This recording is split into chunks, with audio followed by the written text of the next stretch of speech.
अगर आपको अच्छा लगे तो हमारे चैनल को लाइक और सब्सक्राइब करना न भूलें। इस गहन चर्चा में स्वागत है। आज नवरात्रि का तीसरा दिन है और हम देवी दुर्गा के तीसरे स्वरूप मां चंद्रघंटा के बारे में विस्तार से जानने वाले हैं। जी। हमारे पास जो जानकारी है वो मुख्य रूप से उनकी पूजा, उनके स्वरूप का अर्थ और नवरात्रि में उनके महत्व पर है। बिल्कुल। तो आज हम ये समझने की कोशिश करेंगे कि देवी चंद्रघंटा वास्तव में है कौन, उनका ये अनोखा नाम क्यों है, उनका स्वरूप हमें क्या सिखाता है और क्यों नवरात्रि के तीसरे दिन उनकी उपासना इतनी महत्वपूर्ण मानी जाती है। बिल्कुल। देखिए, नवरात्रि के 9 दिन शक्ति के 9 अलग अलग पहलुओं को समर्पित हैं। हाँ। हर दिन एक नई ऊर्जा लाता है, एक नया दृष्टिकोण। हाँ। और देवी चंद्रघंटा का स्वरूप विशेष रूप से शांति और शौर्य के संतुलन को दिखाता है। शांति और शौर्य। अच्छा। हाँ। तो आज हम उनके नाम, उनके प्रतीकात्मक रूप और उनकी पूजा से मिलने वाले लाभों के पीछे छिपे गहरे अर्थों को समझने का प्रयास करेंगे, जैसा कि हमारे स्रोतों में बताया गया है। चलिए फिर सीधे मुद्दे पर आते हैं। सबसे पहले उनका नाम चंद्रघंटा, इस पर ही ध्यान देते हैं। जी। जानकारी कहती है कि ये 2 शब्दों से बना है, चंद्र यानी चंद्रमा और घंटा यानी घंटी। और ये भी कि उनके मस्तक पर घंटे के आकार का अर्धचंद्र सुशोभित है। यही उनकी खास पहचान है। ये नाम अपने आप में मतलब काफी काव्यात्मक लगता है ना? हाँ, है तो। चंद्रमा और घंटी, ये मेल क्या दर्शाता है? वही तो मैं सोच रहा था। हाँ, देखिए, ये संयोजन बहुत गहरा है। अगर हम इन प्रतीकों को अलग अलग देखें तो चंद्रमा सामान्यतः किसका प्रतीक है? शीतलता, शांति, सौंदर्य। हाँ, भावनाएं, मानसिक संतुलन। बिल्कुल। और रात के अंधेरे में रोशनी भी देता है।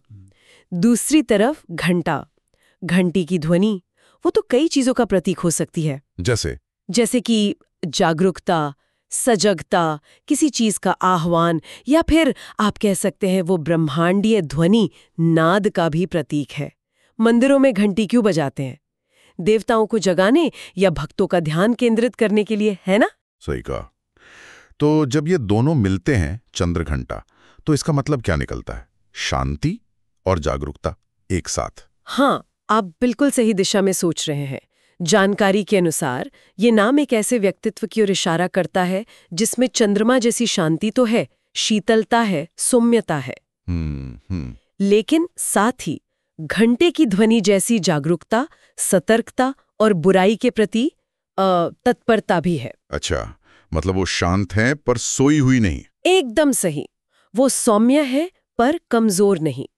ये इनके चरित्र के द्वंद्व और संतुलन को खूबसूरती से दिखाता है।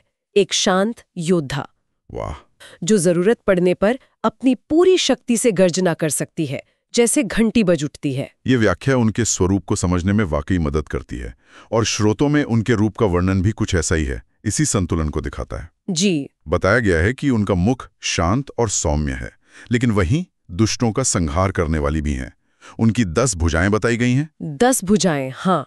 और जानकारी के अनुसार इन भुजाओं में अलग अलग अस्त्र शस्त्र हैं, जैसे तलवार, त्रिशूल, गदा, धनुष बाण। कमल पुष्प भी है शायद। हाँ, कमल पुष्प भी। और उनका वाहन सिंह है और वर्ण सोने की तरह चमकीला बताया गया है।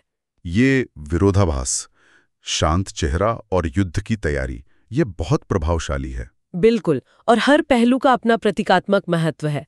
10 भुजाएं अक्सर 10 दिशाओं पर नियंत्रण या जीवन के विभिन्न क्षेत्रों में कार्य करने की क्षमता का प्रतीक मानी जाती हैं। अच्छा, 10 दिशाएं? हाँ, मतलब उनकी सर्वव्यापकता और बहुआयामी शक्ति। और ये विभिन्न अस्त्र शस्त्र केवल विनाश के प्रतीक नहीं है। तो फिर? ये विभिन्न प्रकार की नकारात्मक शक्तियों, बाधाओं और बुराइयों से लड़ने के उपकरण हैं। जैसे तलवार, वो विवेक या ज्ञान का प्रतीक हो सकती है, जो अज्ञान को काटती है। त्रिशूल, तीनों गुणों या तीनों लोकों पर नियंत्रण का प्रतीक हो सकता है। और कमल पुष्प की उपस्थिति ये दिखाती है कि शक्ति के साथ साथ उनमें पवित्रता और अनासक्ति भी है। और उनका वाहन सिंह, शेर तो खुद ही शक्ति और साहस का प्रतीक है। हाँ, सिंह साहस, राजसी शक्ति और निर्भयता का प्रतीक है। देवी का सिंह पर सवार होना ये दर्शाता है कि उन्होंने इन पाश्विक शक्तियों पर या कह लें प्रवृत्तियों पर पूर्ण नियंत्रण पा लिया है। अच्छा, नियंत्रण? हाँ, और वो इन्हें सही दिशा में चलाती हैं। ये केवल कच्ची ताकत नहीं है, बल्कि नियंत्रित और उद्देश्यपूर्ण शक्ति है, और उनका स्वर्ण वर्ण वो दिव्यता, पवित्रता, ज्ञान और ऊर्जा के प्रकाश का प्रतीक है। तो ये सब मिलकर उन्हें एक ऐसी देवी का रूप देता है जो न केवल शक्तिशाली रक्षक हैं, बल्कि शांति, ज्ञान और साहस की प्रदाता भी हैं। जी बिल्कुल। उनका पूरा स्वरूप ही एक गहरा संदेश देता है कि सच्ची शक्ति शांत होती है, नियंत्रित होती है और जागरूक होती है। ये समझ में आता है कि उनका स्वरूप इतना शक्तिशाली क्यों माना जाता है। अब बात करते हैं कि उनकी पूजा क्यों की जाती है। स्रोत बताते हैं कि उनसे जुड़े मुख्य गुण हैं साहस, निडरता और वीरता। हाँ, ये 3 गुण। ये स्पष्ट रूप से कहा गया है कि उनकी आराधना से भक्तों को इन गुणों की प्राप्ति होती है। हाँ। पर क्या इसका मतलब सिर्फ शारीरिक वीरता है या कुछ और भी? ये एक बहुत महत्वपूर्ण सवाल है। जानकारी के अनुसार ये वीरता और निडरता केवल बाहरी दुश्मनों या परिस्थितियों से लड़ने तक सीमित नहीं है। तो फिर शायद इसका गहरा अर्थ हमारे अपने अंदर के भय, संदेह, असुरक्षा और नकारात्मक विचारों से लड़ने की क्षमता से है। अच्छा, अंदरूनी लड़ाई। हाँ, जीवन में अक्सर हमें ऐसी परिस्थितियों का सामना करना पड़ता है जहां हमें मानसिक साहस और दृढ़ता की जरूरत होती है। चाहे वो कोई मुश्किल फैसला लेना हो, किसी चुनौती का सामना करना हो, या अपनी गलतियों को मानना हो। बिल्कुल। देवी चंद्रघंटा की पूजा से मिलने वाली निडरता इसी आंतरिक शक्ति को जगाने में सहायक हो सकती है। स्रोत ये भी कहते हैं कि उनकी पूजा से आत्मविश्वास बढ़ता है और नकारात्मकता दूर होती है। ये कैसे काम करता होगा? मतलब पूजा करने से आत्मविश्वास कैसे? हास, शांति और नियंत्रण के प्रतीक पर ध्यान लगाता है, पूजा करता है। हाँ। तो वो अवचेतन रूप से उन गुणों को अपने अंदर आत्मसात करने लगता है। हाँ। ये एक तरह का मानसिक अभ्यास है। अच्छा, मानसिक अभ्यास। हाँ, आत्मविश्वास तब बढ़ता है जब डर कम होता है और व्यक्ति अपनी क्षमताओं पर यकीन करने लगता है। और नकारात्मकता का दूर होना अक्सर मानसिक स्पष्टता और शांति से जुड़ा होता है। सही बात है। जब मन शांत और भयमुक्त होता है तो वो समस्याओं को ज्यादा साफ देख पाता है और समाधान खोज पाता है। इसलिए उनकी पूजा को आंतरिक शांति और स्पष्टता पाने का माध्यम भी माना जा सकता है। और ये जानकारी में शांति और समृद्धि लाने का भी जिक्र है, इसका क्या संबंध हो सकता है? देखिए, जब व्यक्ति अंदर से शांत है, आत्मविश्वासी है, भयमुक्त है, हाँ। तो वो जीवन के अवसरों को बेहतर ढंग से पहचान पाता है और उनका लाभ उठा पाता है। उसके फैसले ज्यादा संतुलित होते हैं और वो चुनौतियों का सामना ज्यादा असरदार तरीके से कर पाता है। तो ये सब मिलकर? हाँ, ये सब मिलकर जीवन में स्थिरता और समृद्धि का रास्ता बना सकता है।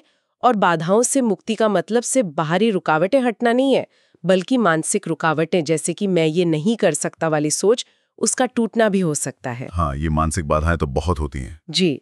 स्रोत ये भी बताते हैं कि उनकी पूजा से मणिपुर चक्र, जो नाभि के पास होता है और साहस व आत्मविश्वास से जुड़ा माना जाता है, उसे भी बल मिलता है। ये तो काफी व्यवहारिक व्याख्या है। तो इनकी पूजा एक तरह से आत्म सुधार और आंतरिक सशक्तिकरण की प्रक्रिया भी है। बिल्कुल।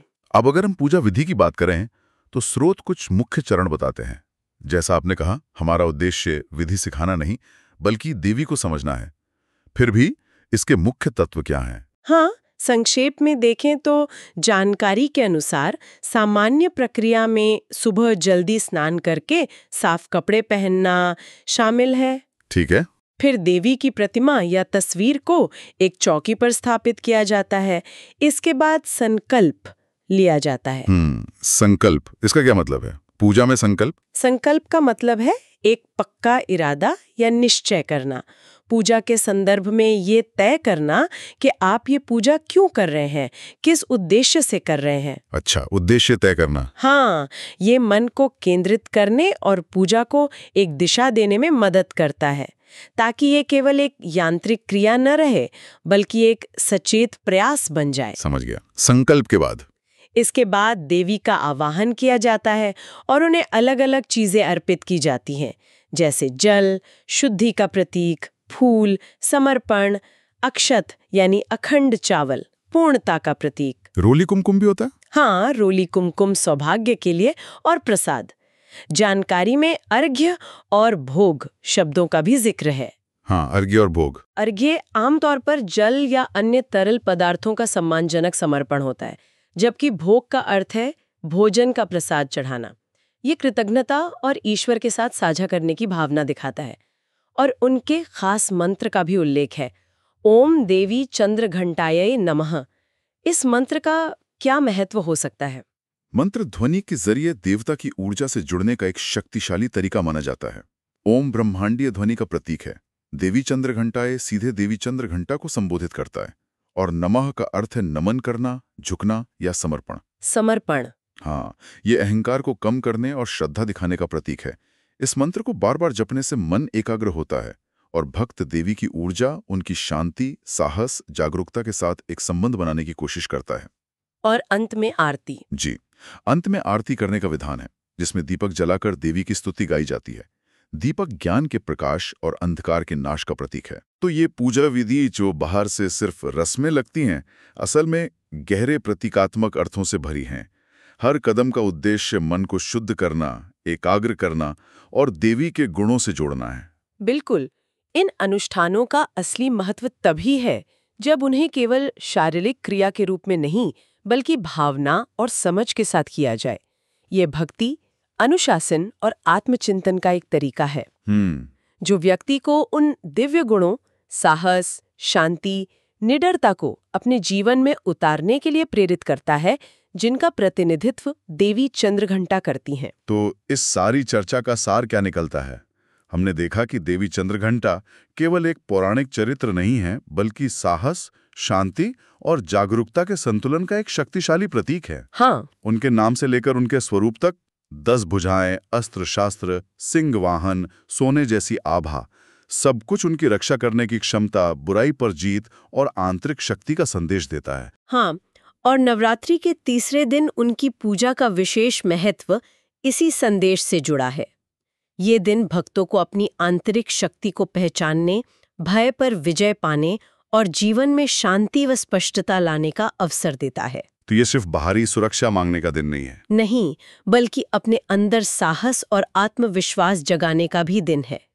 स्रोत इस बात पर जोर देते हैं कि उनकी कृपा से न केवल वीरता और निडरता मिलती है, बल्कि जीवन में सौम्यता और विनम्रता भी आती है। हाँ, जो उनके शांत मुख का प्रतीक है। बिल्कुल, ये शक्ति और विनम्रता का एक दुर्लभ संयोजन है। ये वाकई एक गहरा विचार है, शक्ति के साथ विनम्रता। तो संक्षेप में देवी चंद्रघंटा हमें सिखाती हैं कि सच्ची ताकत चिल्लाने या आक्रामक होने में नहीं है, नहीं, बल्कि शांत रहते हुए, जागरूक रहते हुए और सही समय पर सही कदम उठाने की क्षमता में है। वो आंतरिक स्थिरता का प्रतीक है जो बाहरी चुनौतियों का सामना करने के लिए जरूरी है। और इसी से जुड़ा एक आखिरी विचार है जो स्रोतों से ही प्रेरित है, लेकिन शायद साफ तौर पर कहा नहीं गया। उनके मस्तक पर वो घंटे के आकार का अर्धचंद्र। हाँ, हमने बात की कि चंद्र मन शांति का और घंटा जागरूकता का प्रतीक है। क्या ये संयोजन हमें ये नहीं बताता कि डर पर असली जीत तभी मिलती है जब हमारा मन चंद्र शांत हो, लेकिन साथ ही हमारी चेतना घंटा पूरी तरह जागृत और सजग हो? अच्छा, शांत मन और जागृत चेतना। हाँ, ये सिर्फ शांत होना या सिर्फ सतर्क होना नहीं, बल्कि दोनों का संतुलन है। शायद ये जागरूक शांति या शांत जागरूकता ही वो अवस्था है जो हमें किसी भी परिस्थिति का सामना करने का सच्चा साहस देती है। ये श्रोताओं के लिए मनन करने का एक बिंदु हो सकता है कि कैसे अपने भीतर इस संतुलन को खोजा जाए। जागरूक शांति, ये सोचने के लिए एक बहुत ही शक्तिशाली अवधारणा है। शांति जो सोई हुई ना हो और जागरूकता जो उत्तेजित न हो। इस गहन विश्लेषण और अन्वेषण के लिए धन्यवाद। अगर आपको अच्छा लगे तो हमारे चैनल को लाइक और सब्सक्राइब करना न भूलें।